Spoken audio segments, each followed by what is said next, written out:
મારી YouTube channel લત્તુ એજ્યુકેશનમાં તમારું હાર્દિક સ્વાગત છે. અને આજે આપણે જોવાના છે વિભાગ સી જે 13 માર્ચના રોજ ભૂગોળનું પેપર છે તેના મોસ્ટ આઈએમપી લઈને આવી ગયો છું. પાછો આપણે વિભાગ બીમાં જોયું તો હું વિભાગ સી પણ લઈને આવી ગયો છું અને મોસ્ટ આઈએમપી આપણે જોવાના છે. તો સમય ખરાબ ના કરીને ચાલુ કરીએ. આપણે વિભાગ સીનો જે પૂછાવા લાયક પ્રશ્નો છે તેના મોસ્ટ આઈએમપી લઈને આવી ગયું છે, તો તમને તૈયાર કરવામાં સરળ રહે અને સરળ સમજૂતી પણ મળે. તો આપણે ચાલુ કરીએ વિભાગ સીનો. વિભાગ સીના મોસ્ટ આઈએમપી પ્રશ્નો જોઈએ. પહેલો છે, નિશ્ચયવાદ વિચારધારા કોણે આપી? તેનું મુખ્ય સમજૂતી આપો. તો તેના ઉત્તર આવે નિશ્ચયવાદ. નિશ્ચયવાદ વિચારધારા કુમારી એલેન સેમ્પલે અને એનું લેડીસનું નામ છે, એક સ્ત્રીએ આપી છે, એલેન સેમ્પલે અને રેડ જેલેસે જેવા વિદ્વાનોએ આપી. આ વિચારધારા મુજબ માનવી પર પ્રકૃતિનું સંપૂર્ણ નિયંત્રણ છે. માનવીની બધી જ પ્રવૃત્તિઓ પર્યાવરણ દ્વારા નક્કી થાય છે.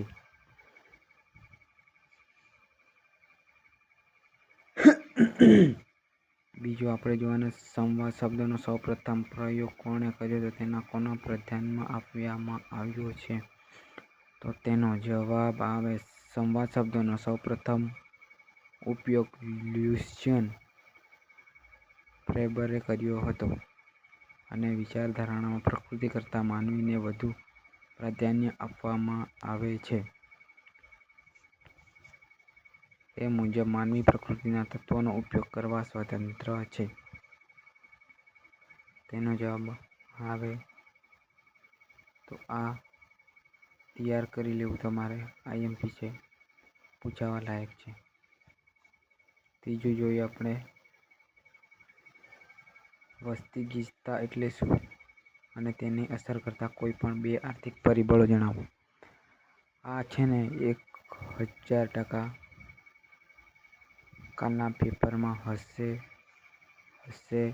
ને હશે, જેથી તમારે આને તૈયાર કરી લેવું. એમાં શું કહ્યું છે? જો વસ્તી ગીચતા એટલે શું અને તેને અસર કરતા કોઈ પણ બે આર્થિક પરિબળો જણાવો. તો તેનો જવાબ આવે કોઈ પણ પ્રદેશના ક્ષેત્રફળને અને વસ્તીના પ્રમાણને વસ્તી ગીચતા કહે છે. આર્થિક પરિબળો એક ખનિજ સંપત્તિ અને બીજું છે ઔદ્યોગિકરણ. તો એના બે ભાગ છે, તો તેમાં તૈયાર કરી લેવા. મોસ્ટ આઈએમપી છે.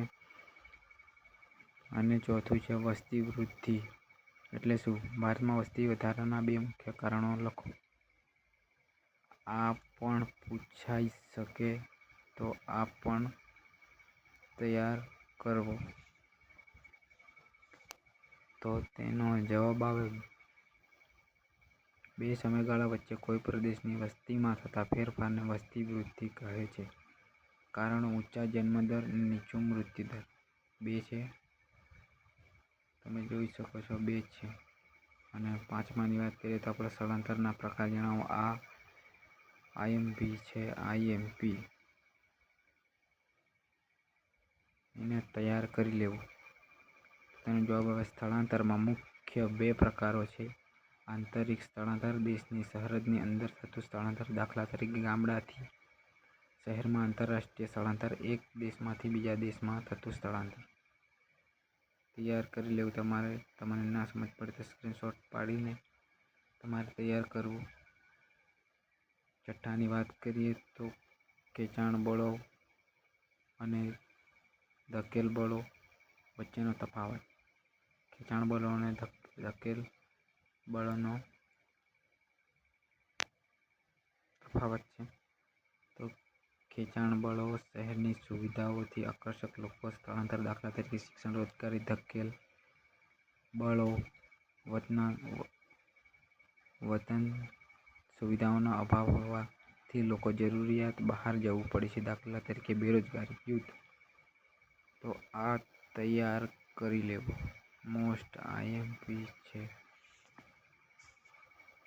7માની વાત કરીએ તો માનવીની પ્રાથમિક પ્રવૃત્તિમાં કઈ કઈ બાબતોનો સમાવેશ થાય છે? આ 1000% કાલે પેપરમાં હશે અને તૈયાર કરી લેવો. તો ઉત્તર આવે શિકારી, એકત્રીકરણ, પશુપાલન, ખેતી, માછીમાર અને ખાણકામ જેવી પ્રવૃત્તિઓનો સમાવેશ થાય છે. અને 8માનો જોઈએ તો આપણે દ્વિતીય પ્રવૃત્તિ એટલે શું? આ મોસ્ટ આઈએમપી છે. કાલે હશે ને હશે.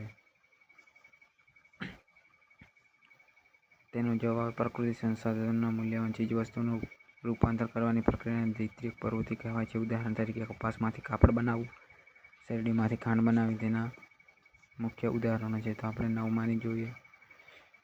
આ રહ્યું આપણું તૃતીયક પ્રવૃત્તિ એટલે શું? તેમાં સમાવિષ્ટ સેવાઓ જણાવો. તો તેનો જવાબ જેવી પ્રવૃત્તિમાં ભૌતિક વસ્તુના ઉત્પાદનને બદલે સેવા પૂરી પાડવામાં આવે છે. સેવાઓ, વેપાર, પરિવહન, સ્વાસ્થ્ય અને શિક્ષણ, મનોરંજન. 10માની વાત કરીએ તો ચતુર્થ પ્રવૃત્તિ અને પંચમ પ્રવૃત્તિ વચ્ચેનો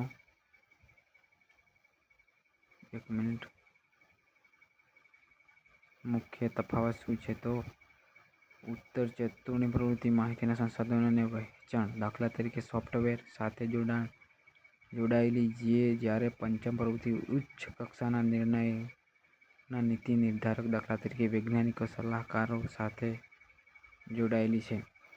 11મું આ છે આપણું મોસ્ટ આઈએમપી પ્રશ્નો 2 સ્ટાર કરું છું પૂછાવાની શક્યતા છે. અને તૈયાર કરીને જવું. આ તૈયાર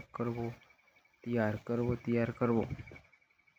તો શું પૂછ્યું છે એમાં? ઇન્ટરનેટ એટલે શું? તેના મુખ્ય ઉપયોગો જણાવો. તો ઇન્ટરનેટના મુખ્ય ઉપયોગો આજકાલ તો ઘણા બહુ ઇન્ટરનેટ વાપરે છે. તેનું 2 ઉદાહરણો લખવા. એક તો ઈમેલ આઈડી, સોશિયલ મીડિયા. બીજું ઓનલાઈન શિક્ષણ અને બેન્કિંગ. અને આખા વાક્યમાં લખવું હોય તો ઇન્ટરનેટ અને વિશ્વનું સૌથી મોટું ઇલેક્ટ્રોનિક નેટવર્ક છે જે લાખો કમ્પ્યુટર જોડે ઉપયોગ છે. એટલો જવાબ આવે ને તૈયાર કરી લેવું. અને 12મો છે આપણો રેડિયો અને ટેલિવિઝન વચ્ચેનો મુખ્ય તફાવત. આ છે આ પૂછાશે. આ તૈયાર કરીને જવો. નહીં તો પરીક્ષા આપવા જતા પહેલા એકવાર જોઈ લેવા. રેડિયો અને ટેલિવિઝન વચ્ચેનો મુખ્ય તફાવત જણાવો. રેડિયો માત્ર શ્રાવ્ય સાંભળી શક્ય તેવું માધ્યમ છે, જ્યારે ટેલિવિઝન અને દ્રશ્ય દ્રાવ જોઈ અને સાંભળી શકાય તેવું માધ્યમ છે. આપણે 13માં જોઈએ. પનામા નહેર કયા 2 મહાસાગરોને જોડે છે? આ મોસ્ટ આઈએમપી છે. તૈયાર કરી લેવું. પનામા નહેર એટલાન્ટિક અને પેસિફિક મહાસાગરોને જોડે છે. તેનાથી ઉત્તર અને દક્ષિણ અમેરિકા, પૂર્વ-પશ્ચિમના કિનારે વચ્ચેનું અંતર ઘણું ઘટી ગયું છે. તેનો જવાબ હવે આપણે 14માની વાત કરીએ. રાષ્ટ્રીય આ મોસ્ટ આઈએમપી છે. 14મો મોસ્ટ આઈએમપી 14 નંબરનું રાષ્ટ્રીય જળમાર્ગ 1 અને 2 કઈ નદીઓની પર આવેલા છે? તો 1 નંબરનો છે ગંગા નદીથી દિલ્હીથી અલ્હાબાદ. બીજો છે બ્રહ્મપુત્રી નદી પર ધરાઈ ઉપરથી આવેલો છે. 15મો સાયબર સ્પેસ એટલે શું? કોમ્પ્યુટર અને નેટવર્ક દ્વારા સર્જાતું એક આભાસી વિશ્વ જ્યાં માહિતીનું આદાન પ્રદાન જણાવ્યું છે. વીજાણુ માધ્યમ થાય છે. 16માની વાત કરીએ. પ્રદૂષણના પ્રકારો જણાવી તેની અસરો લખો. તો આ મોસ્ટ આઈએમપી છે. અને તૈયાર કરીને જાઓ. આ મોસ્ટ આઈએમપી છે. તો તેનો જવાબ પ્રકાર હવા, પાણી, ભૂમિ અને ધ્વનિ પ્રદૂષણ અસરો. મનુષ્યના રંગો ફેલાય છે. ગ્લોબલ વોર્મિંગ વધે છે અને જૈવિક વિવિધતાનું નુકસાન થાય છે. 17માની વાત કરીએ તો ગ્લોબલ વોર્મિંગ રોકવાના 2 ઉપાયો જણાવો. તો આ પણ મોસ્ટ આઈએમપી છે. આ મોસ્ટ આઈએમપી છે. આના તૈયાર કરીને જવું.